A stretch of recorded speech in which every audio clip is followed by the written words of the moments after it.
Fala meus amigos, tudo bem? Aqui quem fala é o Felipe Araújo e neste vídeo vamos falar tudo o que aconteceu no DevTalk 17.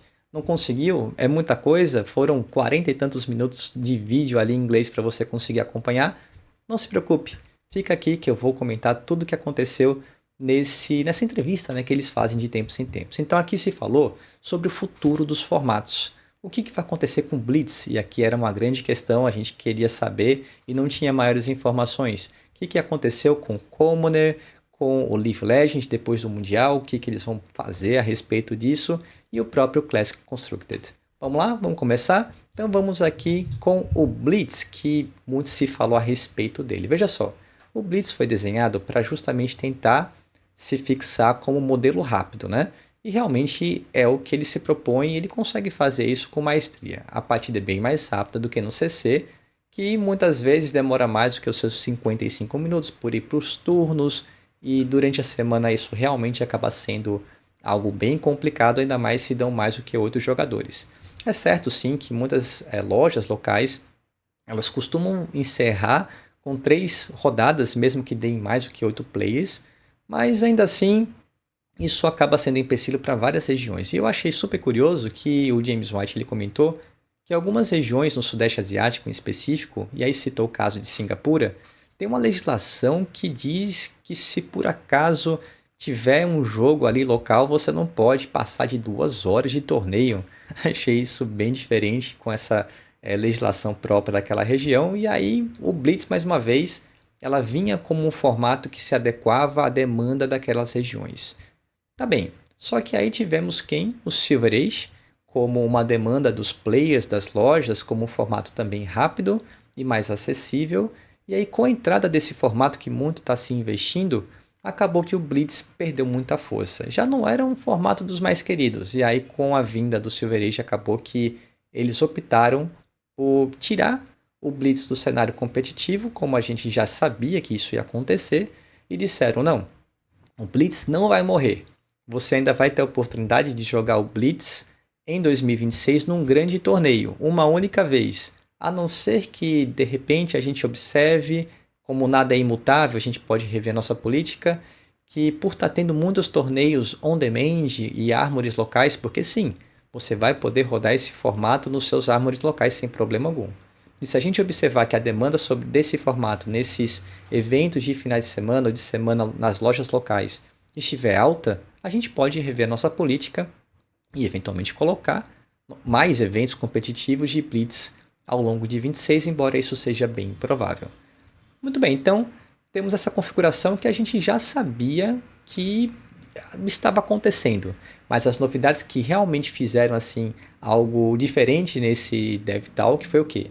Foi DevTalk não, DevTalk, eu falei Keynote no começo, mas foi o DevTalk, foi que justamente trouxeram novas regras para esse formato. Primeiro ponto, sabe aquele herói que já virou lenda e que você não consegue mais jogar?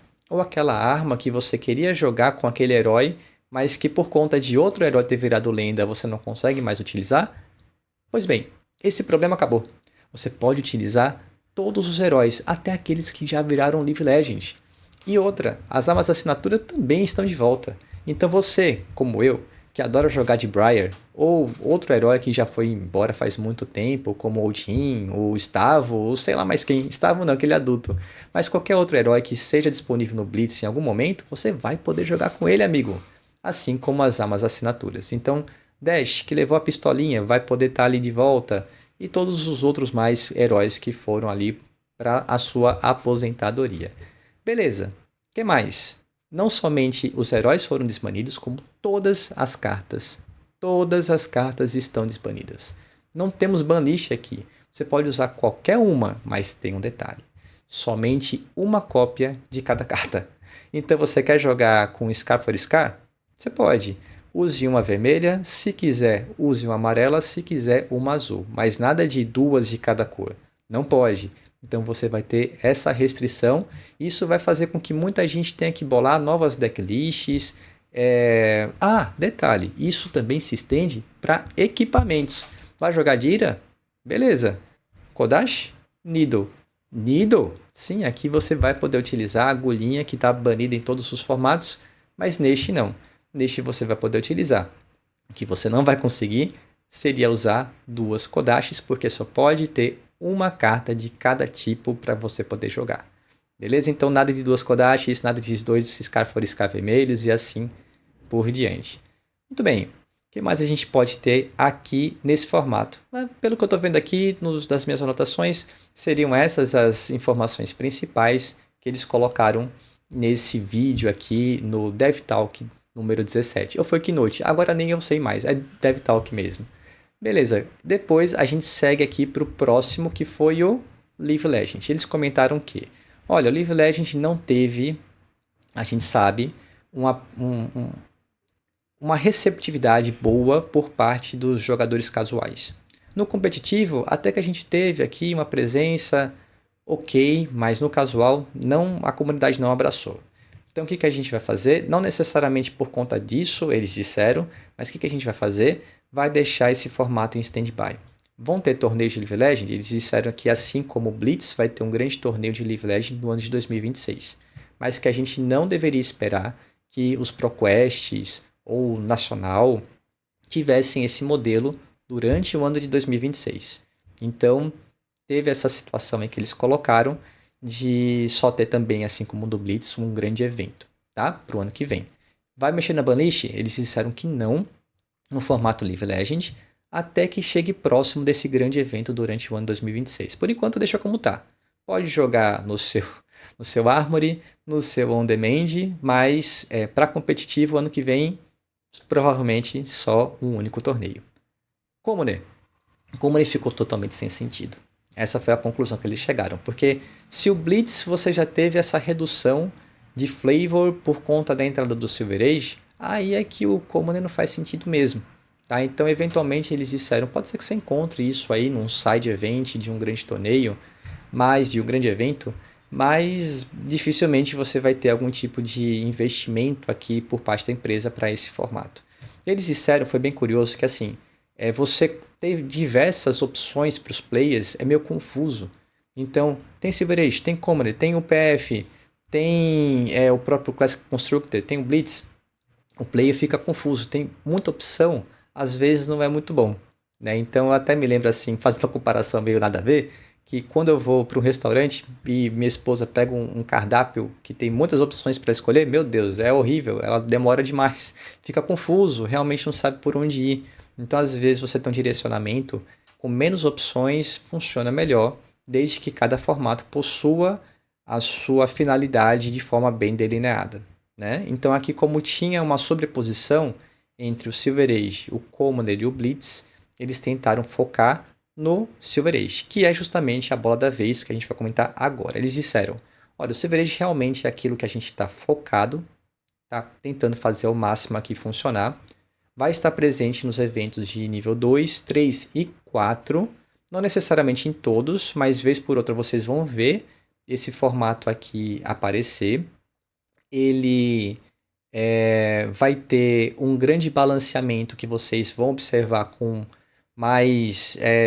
de forma mais incisiva com a nova coleção, com a PEN, né, com a Companion of Heart, que como vai ter muita carta que foi projetada para esse formato, hoje em dezembro, né, pode ser que tenha um herói que esteja muito acima da média dos demais, outros que não vejam jogo algum, mas com a nova coleção, eles dizem, né, que a ideia é justamente conseguir dar alicerce e suporte para todos os heróis, de modo que eles consigam ficar competitivos nesse formato. Né? Então vamos ver como é que de fato isso vai acontecer quando a data de fato chegar. O que mais? Eles disseram o seguinte, que a história do banimento ou da rotação, da forma que você interpretar aí, de você ter a votação popular, como é que vai funcionar? Eles trouxeram um pouquinho mais de informação. Disseram, o seguinte, 3 heróis vão ser votados, né, pela comunidade, e só quem vai poder votar é aquele player que eventualmente participou de algum torneio deste formato. Então não é geral, não, pai, mãe, esposa, sei lá, você nunca jogou, vota aí. Não é assim que funciona. Você vai ter que ter um Gen ID, e além disso tem que ter ali no seu histórico que você jogou nesse formato pelo menos uma vez. E é apenas um voto por gen, né? Então você não vai conseguir fazer sair Big Brother ali apertando 50 vezes o mesmo botão para poder fazer com que algum herói saia. Beleza? Então, 3 vai ser pela comunidade e 1 vai ser pela LSS. Portanto, vão ser 4 aqui que vão estar nessa situação. E que eles disseram que estão muito ansiosos para ver como é que vai funcionar essa primeira vez, que não se trata de um banimento, porque banimento fica por conta deles, eles vão ficar com a lupa olhando qual herói ali realmente precisa, classe, enfim, precisa de algum banimento, mas que isso funciona apenas como uma rotação, e uma rotação provisória, né? Já que depois ele volta para o formato, porém se eventualmente ele receber vários ficar pendurado ali várias vezes, porque foi votado diversas vezes, pode ser que o tempo que ele passe suspenso, vamos dizer assim, que eles não quiseram usar a palavra banido, seria um tempo maior do que apenas uma temporada, né? Lembrando que são capítulos que o Silver Age está desenvolvendo, então tem um capítulo 1, 2 que vão ser simultâneos, depois 3, 4, assim por diante, e aí caso o herói ele for selecionado para ficar ali segurando no banco de reservas, ele vai passar uma temporada, ou seja, do capítulo 1 para o capítulo... É porque o 1 e o 2 são simultâneos, mas então do capítulo 2 até o capítulo 3, ele vai ficar sem poder jogar, depois ele retorna e assim vai. Então essa é a proposta que eles desenharam para essa rotação, né? Para esse formato não ter o Live Legend, mas ter esse outro modelo que, sinceramente, eu achei bem curioso. E por fim, eles disseram que no Classic Constructed eles não pretendem mexer em muita coisa, disseram que está bem saudável o formato, que pretendem deixar como está, muito embora eles queiram continuar com a política de banimento para poder e suspensão ou de unban, né, de desbanir, para tentar fazer com que as coisas realmente ocorram como eles desejam que aconteçam. Então é provável que a gente vá ter o banimento nas datas que estavam ali propostas, sem grandes alterações, enquanto em relação à data, né? Mas a gente não sabe o que é que pode ser banido ou desbanido, ou suspenso, restrito. Vai ter que esperar aí para ver. E terminou dizendo que, não necessariamente terminou com isso, mas eu achei curioso sobre a coleção de Companion of Heart, que o James White disse, olha, a cada 3 anos, essa era a ideia dele, a gente pretende fazer uma coleção como essa, onde você vai fazer uma grande celebração do jogo e trazendo os reprints e cartas icônicas e tal, né? Como se fosse uma espécie de HP, né?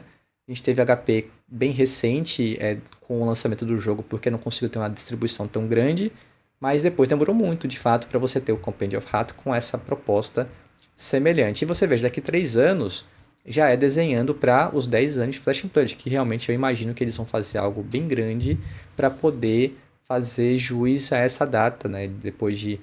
Você perceba, né? Eu até comparando com outros jogos, como o próprio Riftbound, Altered e por aí vai, eu vi que tem alguns comentários bem pertinentes do pessoal, né? Que assim, o Flash and Blood ele conseguiu passar da marca dos 2 primeiros anos, que é muito difícil, até mesmo sem uma IP própria.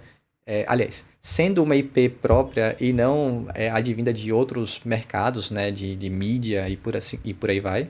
É uma IP do próprio jogo. Então você ter conseguido passar essa barreira que o Altered, por exemplo, está com muita dificuldade de conseguir fazer o mesmo. Com tanto investimento, com tanto barulho que foi o lançamento dessa coleção desse outro TCG, né? Então, o Fábio ter conseguido chegar no 7º ano, adentrar aqui em 26 no 7º ano, é algo realmente muito forte, né? E aí até comentaram, eu percebi, ou pelo menos essa foi minha impressão, que falou assim, não, a gente está numa época que tem muitos TCGs muito bons sendo lançados, e eu senti ali que teve algo falando a respeito do Riftbound, até porque teve como o nome é? Premier Event. Eu não sei. Teve um grande evento em Houston que eu até ia para lá e acabei que não consegui ir. Mas que o vencedor ou um dos principais players daquele torneio que aconteceu no final de semana que passou é jogador de FAB e tal. E aí ele comentou, né, no vídeo, ainda nesse Dev Talk, que a gente está vendo que grandes TCGs estão sendo criados e tal, mas a gente acredita que o Flash and Blood vai ser a melhor alternativa para o jogador competitivo, que ele vai querer continuar jogando, papapá. Já sentindo uma certa pressão, foi o que eu pude compreender ali desses outros TCGs. E de fato, veja, é um grande fato mesmo de o Fábio ter conseguido avançar aqui já no 7º ano e já com projetos, e eles frisaram bastante isso, de múltiplos anos adiante, né? Então, assim, acredito mesmo que eles já estejam projetando algo semelhante ao Compendium of Heart para o 10º ano, mostrando que, de fato, esse jogo está sólido, tem uma base estruturada, e isso realmente traz uma garantia, ou pelo menos uma segurança maior, para o jogador poder continuar, né, tendo esse entretenimento e pensar se planejar para poder competir em alto nível, em grandes torneios, sem ter tanto receio de que o jogo venha a terminar de alguma forma, como aparenta acontecer com alguns TCGs que vieram muito forte e depois deram uma queda, né? O que eu não acho que vai acontecer com o Riftbound, mas com o Fábio pelo menos já tem uma história aí, já não é tão novo assim. Eu espero que você tenha gostado desse vídeo, se gostou deixa o like e até a próxima. Tchau!